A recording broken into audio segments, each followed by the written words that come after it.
menggelar serangkaian sidang untuk mendengarkan gugatan, pemeriksaan saksi dan ahli hingga juga memanggil 4 menteri. Besok Mahkamah Konstitusi ini akan menggelar sidang pembacaan putusan sengketa hasil Pilpres 2024. Langsung dari studio Kompas TV di Mahkamah Konstitusi, kita akan bahas hal ini, saudara. Bersama saya sudah hadir ahli hukum tata negara Fitra Arsil dan juga Direktur Eksekutif Lingkar Madani, Ray Rangkuti. Terima kasih Prof. Arsil, terima kasih juga Bung Ray sudah bersama Kompas Petang hari ini. Kita langsung dari Mahkamah Konstitusi.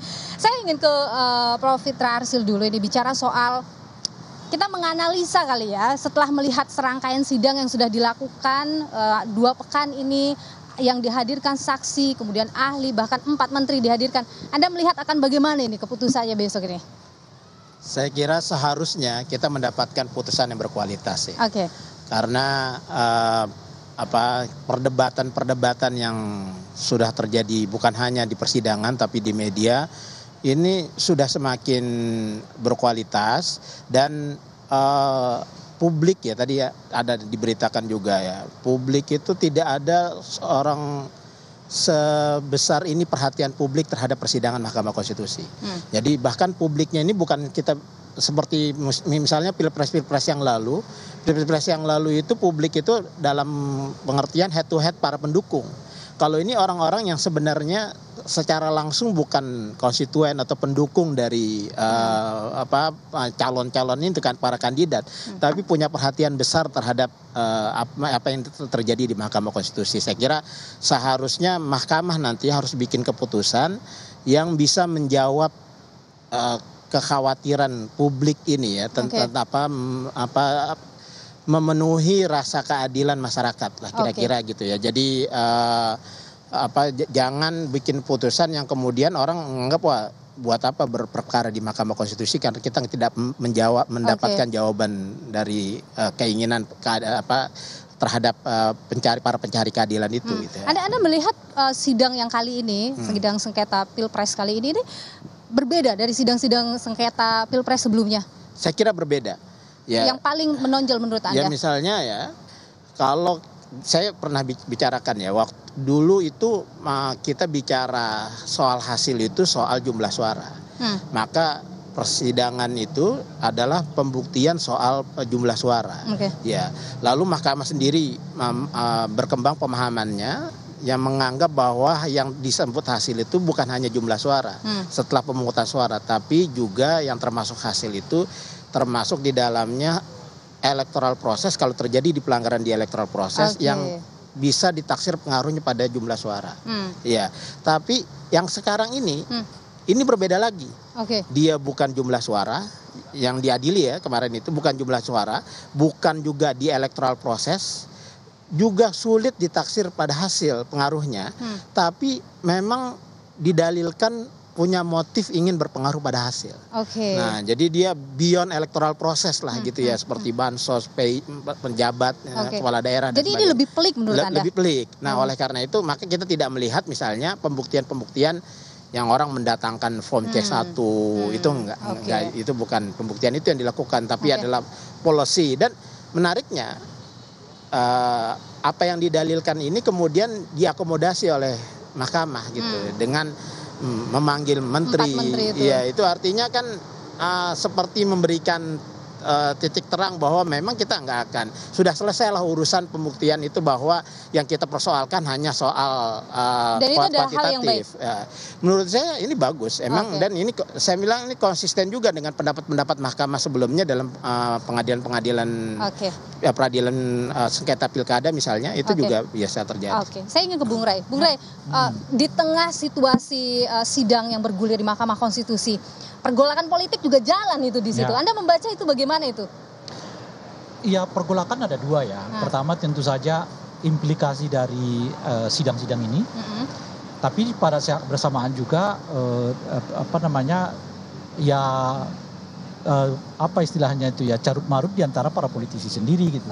Carut marut. Nah, kalau yang berkaitan dengan sidang-sidang ini, saya kira justru pergolakannya nggak sebesar yang sebelum-sebelumnya kan. Kalau sebelum-sebelumnya misalnya 2019 yang lalu itu kan sampai demo di mana-mana gitu ya dan sebagainya. Sekarang tidak. Justru karena itulah menariknya sidang MK kali ini, karena tadi Bung Fitra udah mengatakan bahwa jauh lebih berkualitas nih, gitu. Karena lebih banyak argumen dikeluarkan, lebih banyak pendapat dikeluarkan, dan agak jauh dari hiruk pikuk yang bersifat massa, gitu.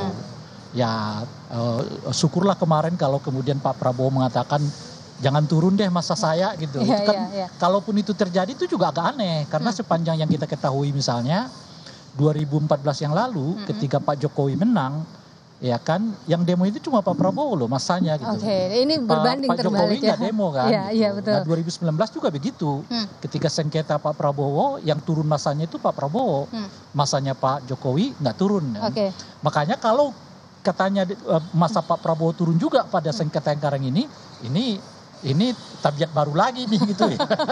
Hal yang menarik. Tapi Anda melihat ketika proses sedang berjalan, tapi kemudian pertemuan-pertemuan politik juga terjadi, apa di situ? Apa yang Anda baca di situ? Itu hal yang seperti apa kalau Anda lihat?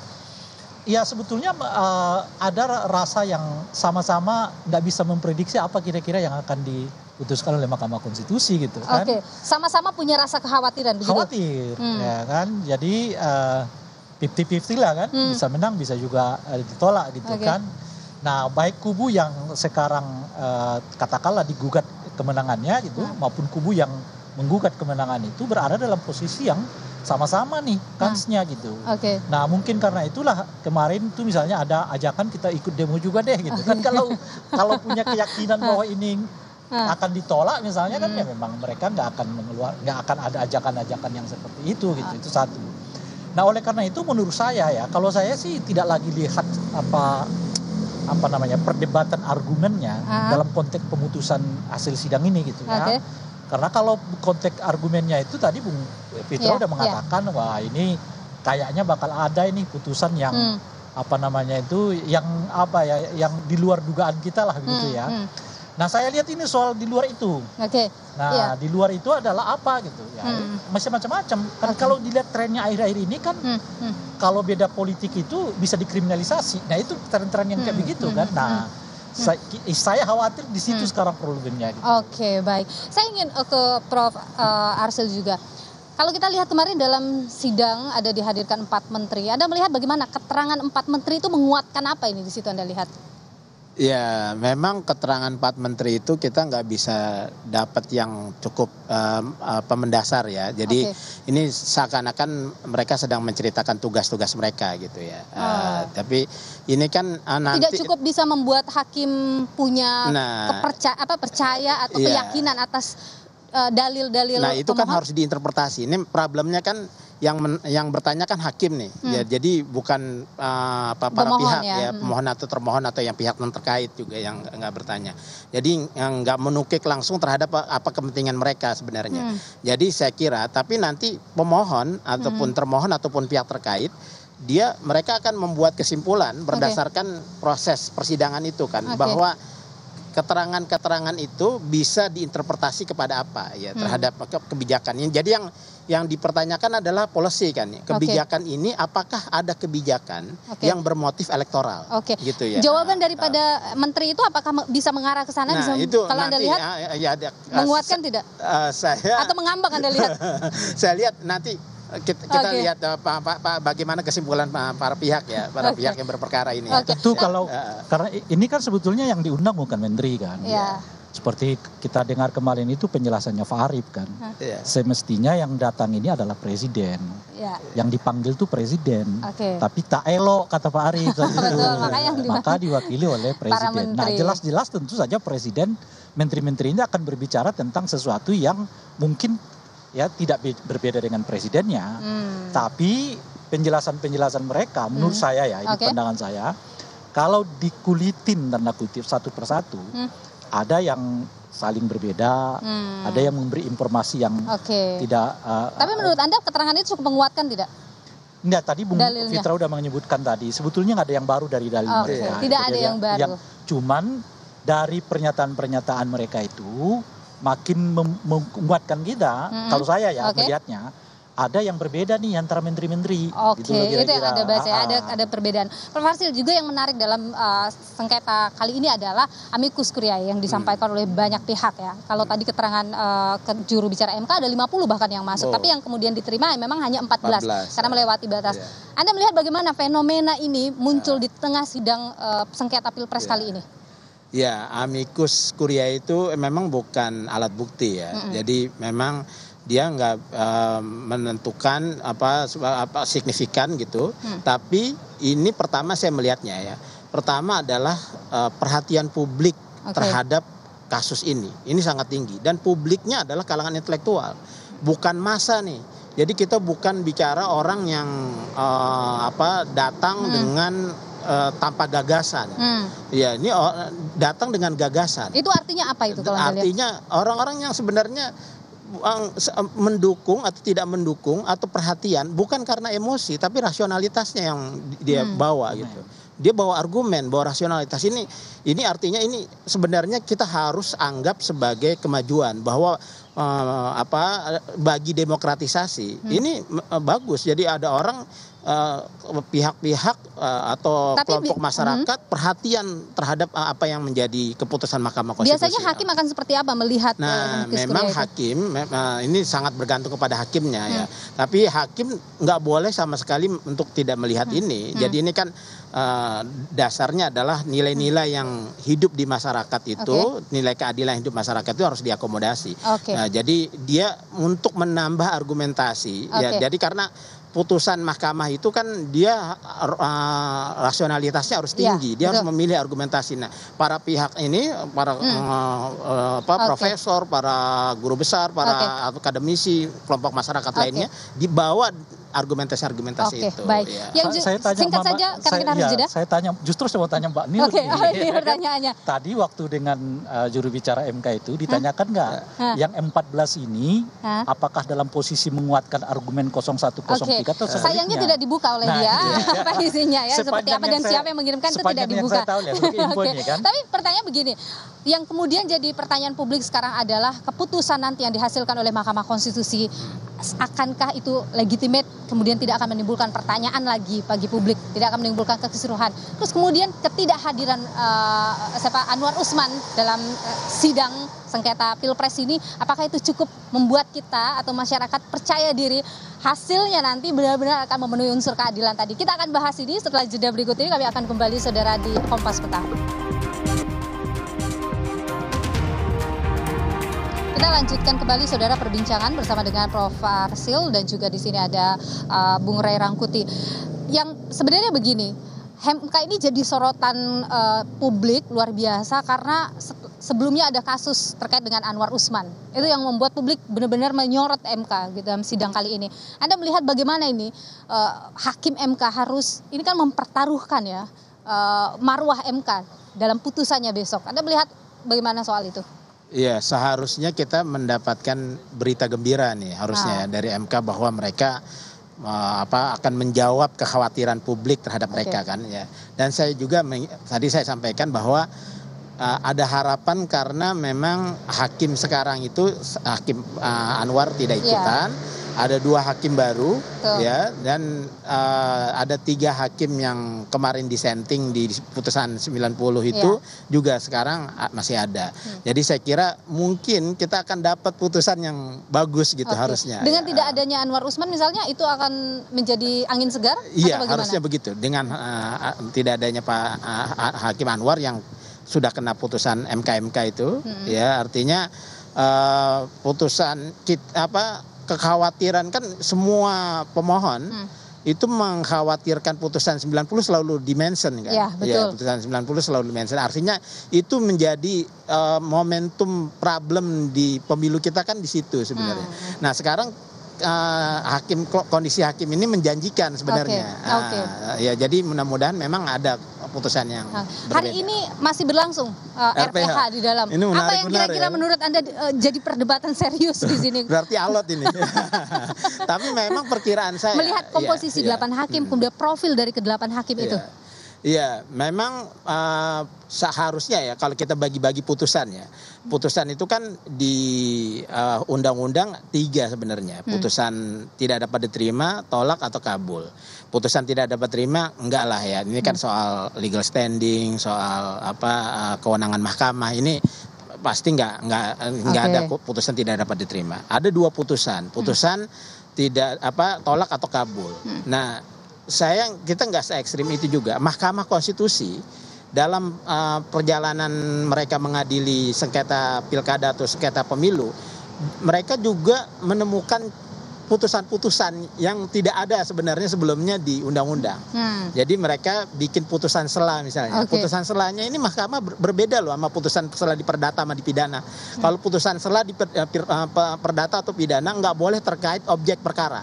Ya, soal hakim yang kewenangan absolut pengadilan, kewenangan relatif dan sebagainya. Nah, kalau ini nggak harus terkait dengan objeknya. Malah disebutkan di PMK-nya sekarang. Jadi apabila dipandang perlu, nah perlunya itu juga nggak ada ukurannya kecuali mahkamah yang menentukan keperluannya. Nah, kemudian terkait objek yang dipersengketakan, objek yang dipersengketakan apa? Ya perkara, berarti pokok perkara.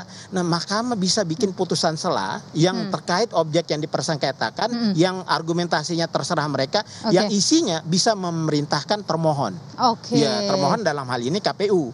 Ya, KPU atau pihak-pihak yang lain yang jadi disebutkan. bisa saja keputusannya ke sana ya. Bisanya memerintahkan sesuatu. KPU sesuatu. Tapi ya, apa sesuatunya itu ya. kita harus nunggu. Tapi kalau Anda menurut saya harus putusan itu. Jangan tolak kabul. Kalau tolak kabul ekstrim ya, tolak semuanya atau kabul semuanya tolak semuanya atau kabul gitu. Jadi bisa saja putusannya antara tolak, kabul atau memerintahkan sesuatu pada dia memerintah. Jadi dia termohon. Kabul sebagian gitu misalnya dia memerintahkan termohon atau pihak-pihak lain, kepolisian atau apa untuk melakukan sesuatu. Nah, saya kira rumusan ini yang membuat mungkin RPH sampai hari ini. Jangan-jangan begitu ya. Kalau Bung Rai sendiri bagaimana? Ini kan sekali lagi adalah marwah MK yang dipertaruhkan dalam putusan besok. Anda melihat akan seperti apa ini atau melihat komposisi hakim, profil dari para hakim, Anda optimis? Iya, saya nggak bisa mengatakan optimis atau tidak ya kan. Tapi betul kalau melihat beberapa putusan hakim pasca Anwar Usman gitu ya, relatif agak maju gitu. Misalnya kan salah satunya mereka menerima soal hilangnya parliamentary threshold gitu.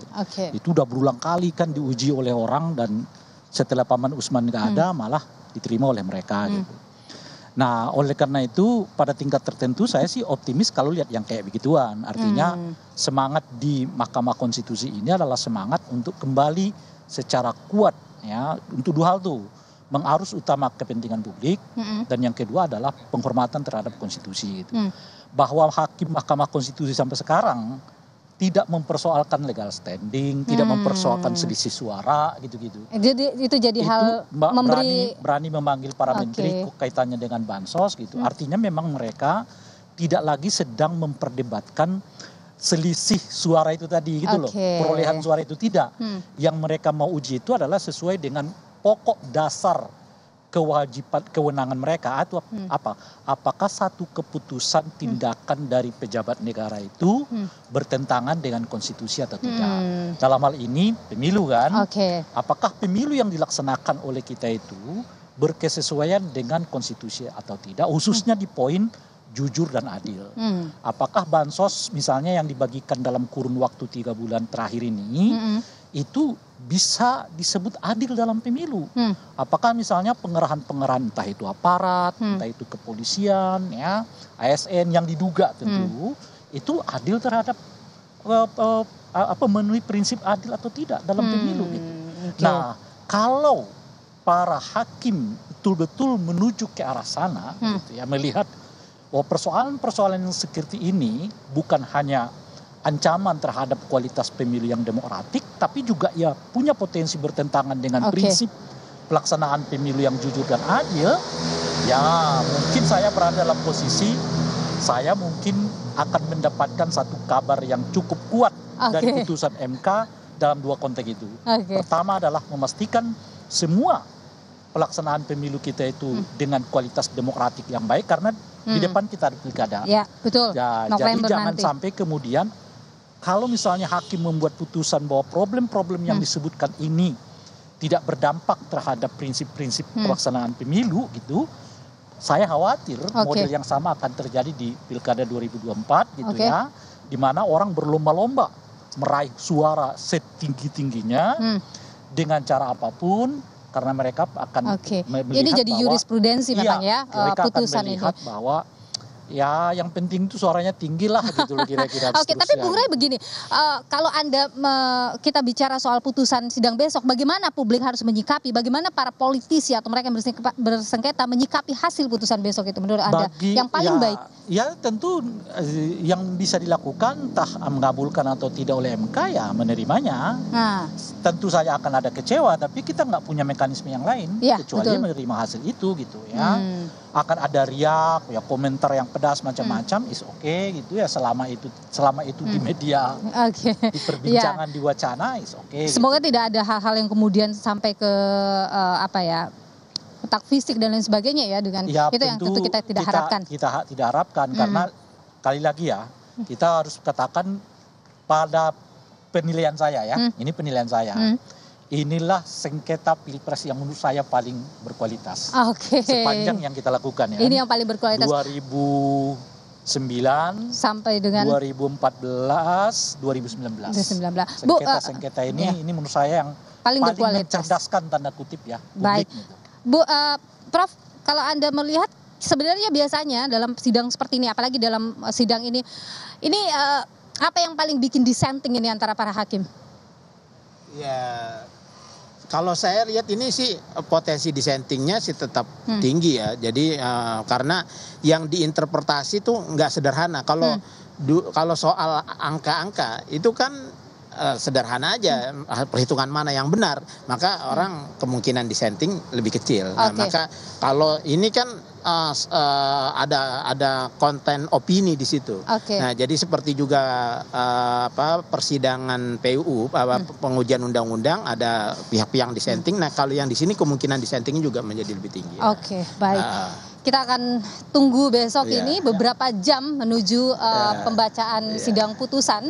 Ini besok rencananya jam 9. Dan akan live juga di Kompas TV. Masyarakat juga bisa menonton langsung melalui live streaming. Terima kasih Prof. Fitrasil. Terima kasih juga Bung Rey Rangkuti. Sekali lagi, kalau ini adalah sidang yang paling berkualitas, kita tentu nantikan hasilnya juga putusan yang berkualitas. Terima kasih Bapak-Bapak. Saudara, kami masih akan kembali dengan